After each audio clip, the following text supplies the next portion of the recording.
আর SIR এর প্রতিবাদে মতুয়ারা অনশন দেখাচ্ছেন। অনশন মঞ্চে তৃণমূল সাংসদ মমতা ঠাকুর, মতুয়া অনশন মঞ্চে তৃণমূলের প্রতিনিধি দল, অনশন মঞ্চে স্নেহাশিস চক্রবর্তী, রয়েছেন শশী পাঁজা। এই মুহূর্তে রাজ্যের দুই মন্ত্রী, ক্যামেরাম্যান প্রবীরদের তোমায় ছবিটা দেখাচ্ছে যে রাজ্যের পরিবহন মন্ত্রী স্নেহাশিস চক্রবর্তী এবং রাজ্যের আরও এক মন্ত্রী শশী পাঁজা তিনি পৌঁছেছেন এবং তারা প্রথমে এসে মমতা ঠাকুরের সঙ্গে কথা বলেন। সংঘাধিপতি তথা রাজ্যসভা তৃণমূল সাংসদ আজকে 12তম দিন অনশনের এবং তারা এসে পৌঁছেছেন এবং মতুয়া মহাসংঘের তরফ থেকে যে এসআইআর এর বিরোধিতা করে যে আজকে যে 12তম দিন অনশন চলছে, তারা বাংলাদেশে কোনো নথি দেবেন না এবং নিঃশর্ত নাগরিকত্বের দাবিতে এই আমরণ অনশন। প্রবীরদের তোমাকে ছবিটা দেখাচ্ছে যে একে একে অনেকেই অসুস্থ হয়ে পড়েছেন এবং সাধু, পাগল, গোসাই, দলপতিরা তারা এই অনশন মঞ্চে সামিল হয়েছেন। একটা দলে আছি, সবাই আশ্বাস এবং মাননীয় মুখ্যমন্ত্রী মমতা বন্দ্যোপাধ্যায় মায়ের সঙ্গে, বড় মায়ের সঙ্গে ভীষণ ভালো সম্পর্ক ছিল এবং বহুবার এসছে, ঠাকুরবাড়িতে বহু উন্নয়ন করেছে, মতো সমাজের জন্য অনেক কিছু করেছে। তার একটা মানুষের আশ্বাস থাকে।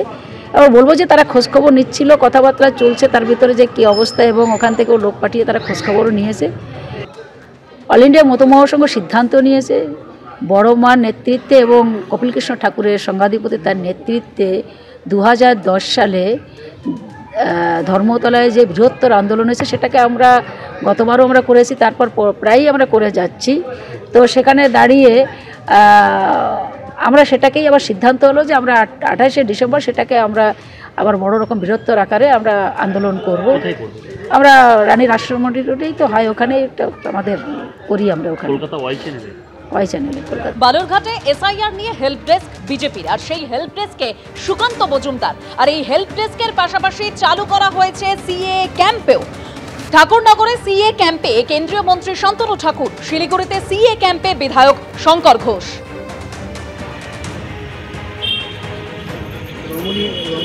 কাজের চাপে অসুস্থ হয়ে পড়েছেন তিনি। সুপারভাইজারের সঙ্গে বৈঠক চলছিল, সেই সময়ই অসুস্থ হয়ে পড়েন ওই বিএলও। অর্থাৎ সময় কম, তার মধ্যেই এত এনুমারেশন ফর্ম বিলি করতে হবে, আপলোড করতে হবে, যথেষ্ট সময় সাপেক্ষ কাজ।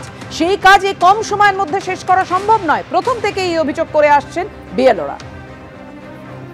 বেলেঘাটায় কলকাতা পুরসভার 34 নম্বর ওয়ার্ডের কাজ করছিলেন বিএলও অনিমেষ নন্দী। সুপারভাইজারের সঙ্গে কথা বলতে বলতে হঠাৎই তিনি অসুস্থ হয়ে পড়েন। কাজের চাপ এতটা বেশি দেওয়া হচ্ছে যে অনেকেই তারা অসুস্থ হয়ে পড়ার আশঙ্কা করছেন। 34 নম্বর ওয়ার্ডের যে বিএলওরা কাজ করছেন তারা সহকর্মী অনিমেষ নন্দীর জন্য এই বেলেঘাটা এলাকার বেসরকারি হাসপাতালে এসেছেন তাকে দেখতে, এবং সেখানেই তারা তাদের ক্ষোভ উগরে দিচ্ছেন যে মানসিকভাবে এবং শারীরিকভাবে তাদের উপর যে চাপ পড়ছে, কাজের যে চাপ পড়ছে, তারা অসুস্থ হয়ে যাওয়ার জন্য তারা আশঙ্কা করছেন। তাই এরকম অভিযোগ উঠে আসছে যে রাত্রিবেলায় 2:30 নাগাদ ফোন আসছে ভোটারদের, তারা এনুমারেশন ফর্ম ফিল আপের বিষয়ে সাহায্য চাইছেন। অন্যদিকে নির্বাচন কমিশন থেকে যে অ্যাপ দেওয়া হয়েছে সেই অ্যাপ পর্যন্ত প্রায়শই হ্যাং করে যাচ্ছে, তাতে তারা কাজ করতে পারছেন না। কিন্তু সময়ের মধ্যে কাজ শেষ করার জন্য চাপ আসছে নির্বাচন কমিশনের ওপরতলার আধিকারিকদের থেকে, এমনটাই অভিযোগ করছেন বিএলওরা। ক্যামেরায় দীপ্ত চক্রবর্তীর সঙ্গে শিবাশিস মৌলিক, এবিপি আনন্দ, কলকাতা। একদিকে নির্বাচন কমিশনের কড়া বার্তা, অন্যদিকে বিএলওরা তারা স্পষ্ট অভিযোগ করছেন যে তাদের হাতে কাজ অনেক বেশি কিন্তু সময় অনেক কম।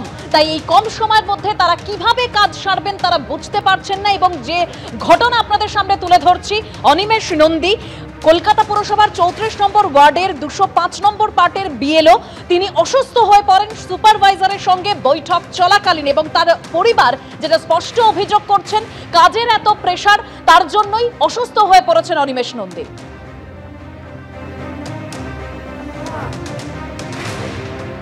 করতে করতে ডিজিটাইজেশন মানে কোনো জিনিসটা প্রপার হচ্ছে না, রোজকার রোজ আপডেট আসছে, আজকে এত কালেকশন করতে হবে, আবার সঙ্গে সঙ্গে এত ডিজিটাইজেশন করতে হবে। আমরা কোন কাজটা করব?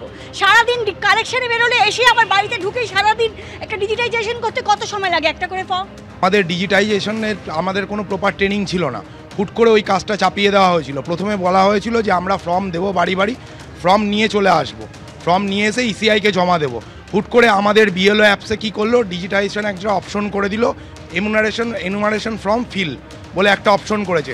ডেড ভোটার, ভোটারের কোনো রকম কোনো গাইডলাইন্স নেই যাদের 800, যাদের 900, যাদের 1100, যাদের 1200 ভোটার, তারা কি করে ডিজিটালাইজেশনটা করবে? আমাদের কোনো টাইম জ্ঞান কোনো নেই।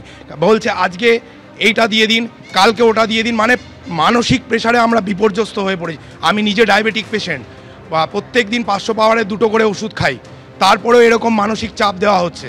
এই চাপ নিয়ে যদি আমার কোনো অঘটন ঘটে যায়, তারপরে তার দায়ী কিন্তু ইসিআই নেবে না। এত রকম প্রেশার দিচ্ছে, আমরা জাস্ট পারছি না একটার পর একটা। আমি নিতে আমার 930 ভোটার, 34 নম্বর ওয়ার্ড, 217 পার। আমি প্রচণ্ড অসুস্থ হয়ে পড়ছি। হয়তো আমার মনে হচ্ছে আমি আর সেরিব্রাল অ্যাটাক হয়ে আমি মারা যাব। আমি এখন মাঝ রাস্তায় পড়ে দাঁড়িয়ে আছি। আমি না এখানে কাজ করতে পারছি না ওখানে। এত মেন্টাল প্রেশার আমরা নিতে পারছি না।